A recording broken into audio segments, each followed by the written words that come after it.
The most dangerous weapon is a cocked tongue. George Thompson, PhD, and author of Verbal Judo. Verbal Judo is a book written by a cop, and it's all about conflict de-escalation. Okay, calm down. No, you calm down. Whose side is Toby on? Whose side are you on? Hey! We live in a time where people don't tend to value conflict resolution, although I would consider it one of the most important skills you could learn. Being able to de-escalate a conflict is not only important, but it's paramount to the success of your life, your career, your relationships. And the fact that people just kind of throw it away like that's not what life is about, it's some kind of domination effort, is fallacy. And today I want to talk about it. Jump cut. If you like what you're hearing, hit that like and subscribe. This took me way too long to do. You might say I have a close relationship with being yelled at. As a person whose first job was in a kitchen, shout out to Red Lobster. Kitchen is a tense place. If you've ever seen The Bear and you've seen how they communicate back there, there's a lot of pressure. There's a lot of speed and there's a lot of personalities kind of bumping into each other in a frantic pace. It's not pleasant. And having the ability to de-escalate people's negative energies and attitudes is a skill that I think is worth teaching. And it's also something I'm uniquely qualified to do. After working in a kitchen, my next big job was the military, where the whole introduction to the military is you getting screamed at for 6 to 8 to 12 weeks at a time and even past that. And it's a big part of the culture. I look like a damn officer to you. Don't look at me. People straight talk, they yell, they say what they mean. Your whole MO is to be non-reactionary, to get the task done despite the way it was delivered.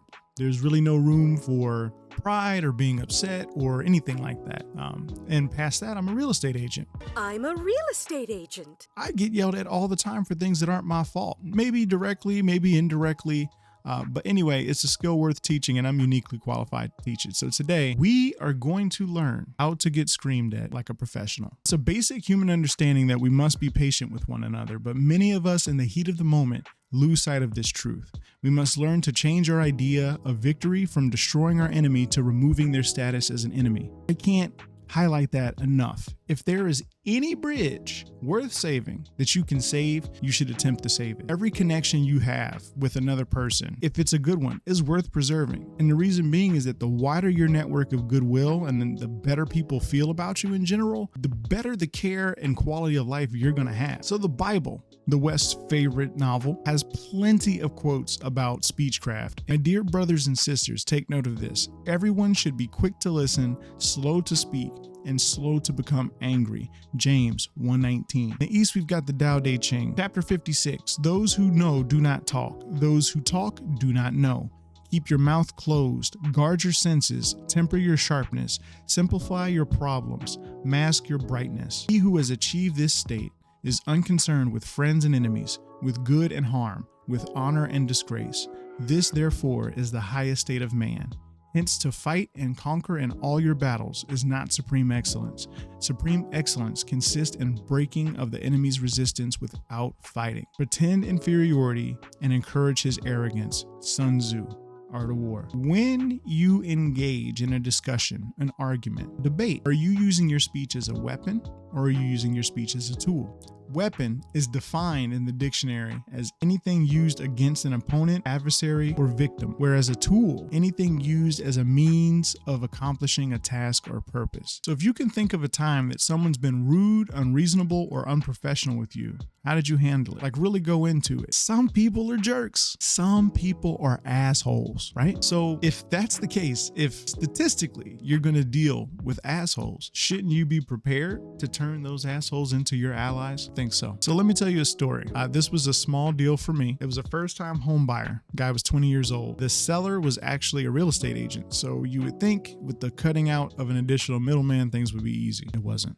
The appraisal came in low. And after which the seller was wanting to pull the deal. Everything was done. The inspection was done. We'd already agreed upon everything. Everything was ready to go. But then the appraisal came in about $30,000 low and he wants to pull out. This was a whole thing. So the lender riled up my young guy and told him like, hey, you can file a complaint with the board. You can, stick it to him. We're in the middle of trying to get this guy to sell his house at what he perceives as a loss. And the lender's idea is to rile this guy up further by filing a complaint. I don't work with that guy anymore. Anyway, so the kid files a complaint and I get a phone call from the agent, and he is livid. How the fuck do you think? In all my years, I have never had anybody file a complaint against me. There is no way in hell I'm selling my... This dude is pissed. And you know what's funny? The lender who encouraged the guy to file the complaint isn't having that phone call. That buyer isn't having that phone call. I'm having that phone call. I'm having that phone call because I'm the guy. And lucky for everybody involved, I was the guy who took that call. One of the things that I did was let the guy vent. Never interrupt somebody when they are going on a tangent. Let them have their tangent. There is a powerful thing that happens when you don't stop somebody's flow of conversation and you let them go ahead and get it off their chest, because then that gives you the opportunity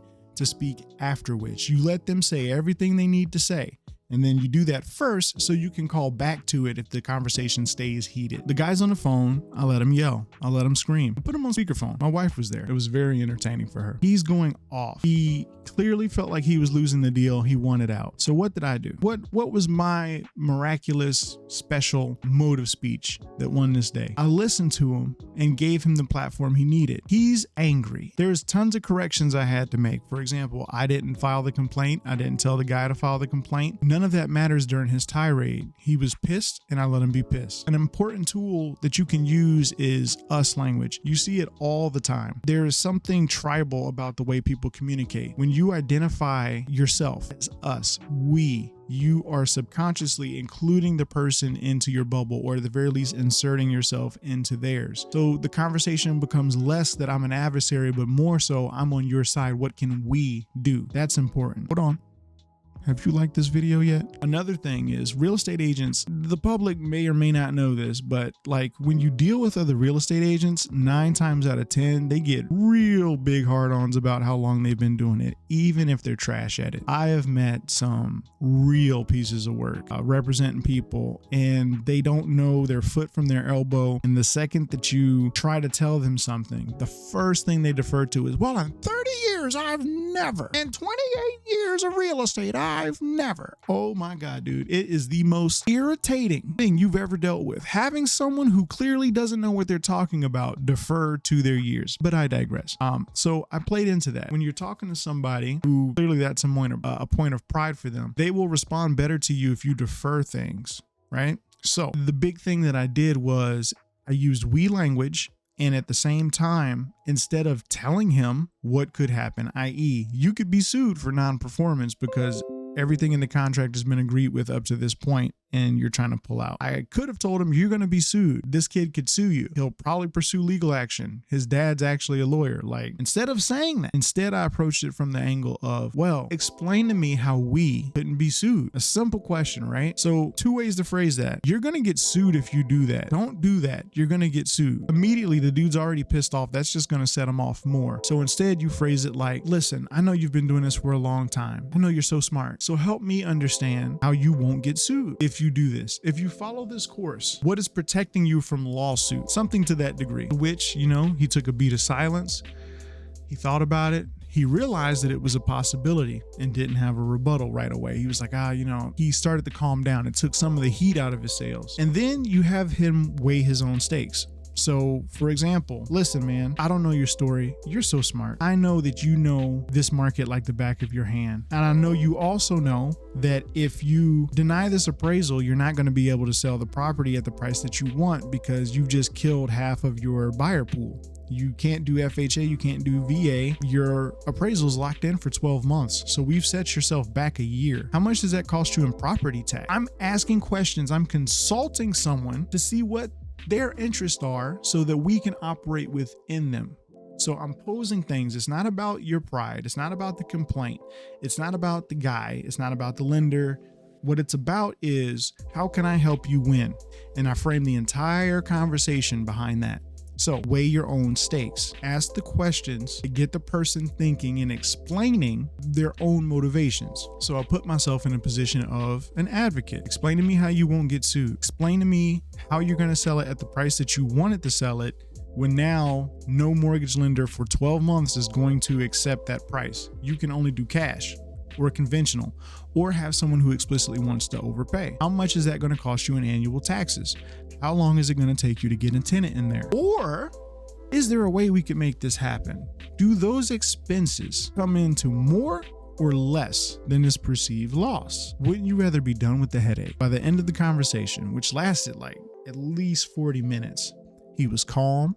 He'd stopped cursing. He was communicative. He was contemplative. And the call ended with, let me talk to my wife. I guarantee you 90%, 95% of real estate agents can't handle a conversation like that the right way. One person throws out their Pokemon card of 20 years. One person throws out their Pokemon card of 30 years, and nobody gets anywhere. They're just screaming at each other and being passive aggressive and emails and whatever. But here's the thing. You're not like those idiots. You understand that you don't care about ego. You don't care if you make someone feel good falsely, i.e. they're dumber than you, but you don't tell them that. You are gracious. You respect their experience. They're wrong, but you can help them through questions. Find out how to be right. This whole section is way too long. So let's talk about the fundamentals of verbal judo. Again, I love this book. A mentor of mine, a senior master sergeant, who I found to be the most charismatic person I've ever met. This dude recommended me that book. I read it. I ate it up. I read it again. I think I read that book probably 3 times. Again, it's written by a police officer, and the dude knows his stuff. Every conversation this man has throughout the day is likely tense. Probably more tense, or as tense as my real estate conversation, because people get a little bit sketchy when $30,000 is involved. But one of the most important takeaways of verbal judo are the 5 fundamentals, or the 5 universal truths, as is written in the book. And those truths are: 1, all people want to be treated with dignity and respect. 2, all people want to be asked rather than being told to do something. 3, all people want to be told why they are being asked to do something. 4, all people want to be given options rather than threats. 5, all people want a second chance. Dr. George Thompson nailed the entire crux. We should engage every argument that way. So a big part of this is the psychology of separating your professional face from your personal face. When I'm out in the world, I have a professional face. And everybody does this. Like, it's not being fake. It's not code switching. Everybody does this. You have you at home and you have you out in the world engaging and interacting with people. They're all you, but you have different modalities depending on who you're dealing with. And that's why we have to have a clear distinction between the personal face and the professional face. So let's talk about factors of the personal face. It has a history. It has emotions. It has ego. Your professional face has a role, has actions that fulfill that role, is impartial except for the completion of duties, and follows the rules and expectations of the profession. So your key thing to recognize is there's you and there's you. One you only exists as a means to an end, i.e., I need to close this deal, so I need you to not hate me. The other you is a person. You know, you went to kindergarten, you got bullied, you did whatever you did all the way up to where you are now, and that's who you are. And there's you with that knowledge of that whole track record of events that creates kind of that ego. And when somebody encroaches, for example, here's a great example. You're college educated. You went from grade school to college, you got your degree, you hustled, you worked, you took on some debt to get your master's degree. And someone is telling you that you're an idiot without factoring in that you've done 12 years of college and you have more degrees than a black belt in 6 martial arts. That would make you mad. How dare you? You're an idiot. What do you know? You literally know nothing. How can you come at me with that? That's your personal face. And that's the problem. Your professional face with those degrees works, I don't know. Let's say things didn't work out for you.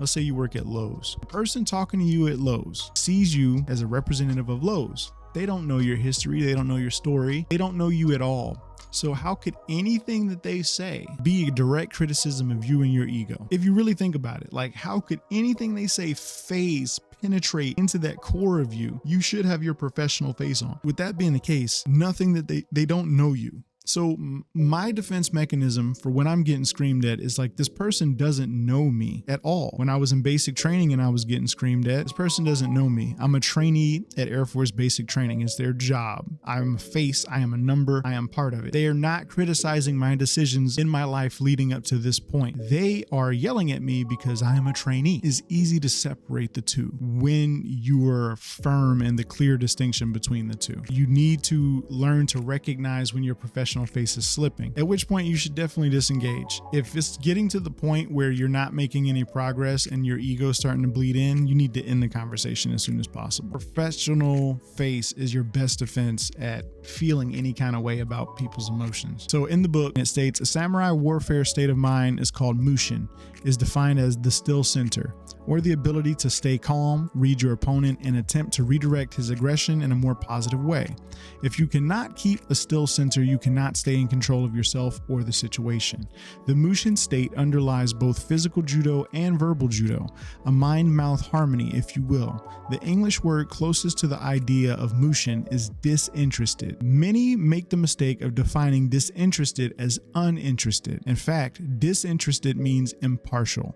Dis is from the Latin root meaning not, and interested is from the Latin word meaning biased. So the word means not biased, open, flexible. Let's talk about taking the leaps. Leaps are 5 basic tools to generate voluntary compliance, according to Verbal Judo. And I incorporated this when I dealt with my angry listening agent. The L, listen, use active listening. E, empathize, put yourself in their position. A, ask, use questions to build rapport and show that you're listening. E, paraphrase, so it sounds like you're saying. S, summarize. So the way this happens in conversation is when someone's upset, you listen to them. You don't say, no, that's not what's happening. No. You let them finish what they're saying. You listen. You give them your full attention. You listen to what they're saying. You empathize with them. So the first thing that you do is recognize that this person isn't mad at you. They're mad at a situation, i.e., I'm about to lose money, or i.e., you are accusing me of something, or whatever the case may be.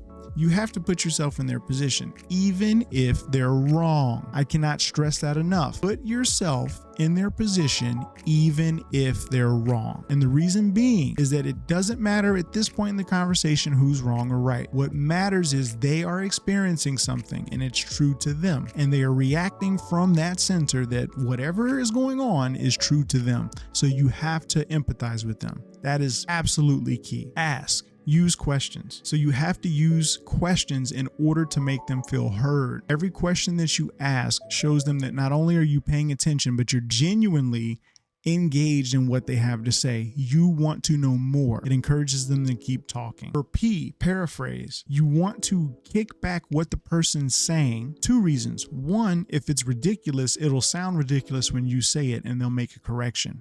You're not going to take my money. You're not going to rob me of this amount of, you're going to say, so you're saying that I'm trying to steal $30,000 from you? No, I'm not saying that. So you're saying that, what are you saying exactly? They'll go into it deeper to the point where you can get to the real nugget, which is, I feel like I'm losing, or I'm confused, or I'm scared, or this is bad for me. But you got to get to that nugget before you can get to the solution. After you've come through that process where you've chopped down to the nugget, that's when you summarize. And when you summarize, you say, okay, I think I understand where you're coming from. Just to make sure that I've got it right, you're telling me you feel this way because of this. And then when the person says, yes, that's right, that's how you know you've got it. And the person confirms that you have read back exactly what they're experiencing. That's when you're now ready to make progress. Now, there is sometimes, like this video, some people tend to ramble. They just and he never stop. And you might be sitting there for 40 minutes in silent contemplation, just getting berated. And at no point do you have any means or method to get a word in. The only way you can get a word in without making an enemy also comes from the book Verbal Judo. He calls it the sword of insertion, which sounds kind of dirty when I think about it. Anyway, it's the most powerful interrupt. It plays into the ego because it makes them feel heard. And then it kind of comes back to that paraphrase. So when you use a sort of insertion, if somebody's really going off rip, you might say, hold up. Let me make sure I heard you right. And when you do that, the person will usually stop frothing at the mouth and foaming, and they'll look at you dead in the face. They're very invested in if you heard them or not. People kind of, oh no, it's like, hold up. Let me make sure I heard you right. And the person will go, you have their full attention. And at that point, that's the only interrupt you can do. When somebody's really off the rails, the only thing you can do is go, swoop, and get in there. So the benefits of the sort of insertion are you have the other person's attention, you have control because you're now speaking. It allows you to set the tone of the conversation because they said it initially and now you're interrupting it and setting the new tone. It ensures that you heard them right, which makes them feel heard. It allows the opponent to correct you and gives you more information to work with. It creates empathy and it overcomes sonic intention. So my takeaway tips, because this video is now somehow an hour long, use we speak, use empathy, no matter how outlandish your opponent is. Never deny an accusation or try to shift it. Acknowledge that the other person legitimately believes what they're saying. Validate the other person's emotions in a non-placating way. Never talk down to an opponent. You wouldn't understand. It's complicated. You never want to say things like that. You want to always take the time to not be that person. If a mistake is made out of your hands, it becomes we, and direct the questions to the proper persons, i.e., wow, that lender, what he did sure was crappy, man. Let's find out together how we can fix this. Let us. We're going to get to the bottom of this. Language like that is extremely powerful. Never assume that you understand until you repeat it back to the person and they confirm it. Never match the tone, but always match the urgency. If something's very important to somebody, you being overly calm is not going to help. What you want to do is not let your ego get involved, but always match their urgency, not their tone. It's clearly very important. Their house is on fire. They need some water. Post haste. So get to it, get cracking on it, but don't be panicking. Don't have their Sims energy.